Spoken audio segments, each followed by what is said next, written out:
So you just got through this conference, 3D TLC, which I was at. It was great. No doubt that's where I caught this bug. I should have just gone there virtually.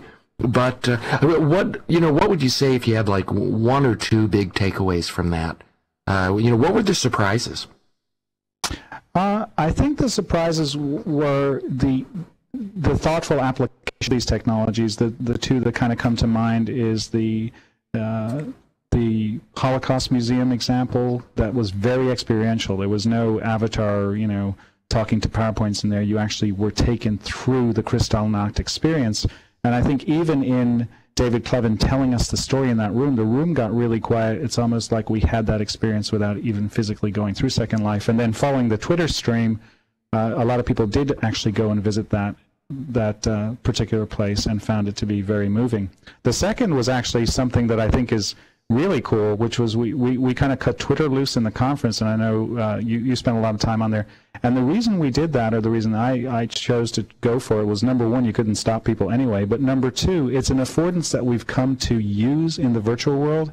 And for those of us in the virtual world, it's almost like our arm is chopped off in the physical world if we don't have that back channel.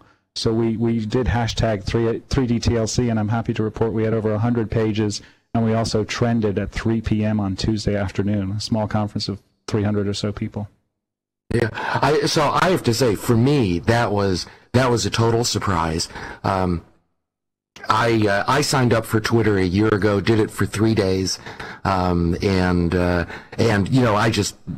didn't seem to fit. I didn't have a use for it. But I got to the conference, I saw, you asked people to Twitter, and it really.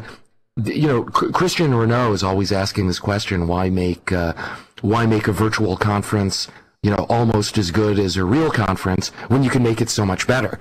And we've been working on Metanomics for a year and a half now, and I have to say that it really felt like Metanomics with that very rich back channel of communication going on, so that you had people sitting in the audience communicating with one another, as well as, of course, with the people who couldn't be there. So, and I just have to say, it was a coincidence that basically the same week of the conference, a couple mainstream publications that I read a lot, the New Republic, the Atlantic, a bunch of these types of blogs, were really hammering on Twitter as a total waste of time.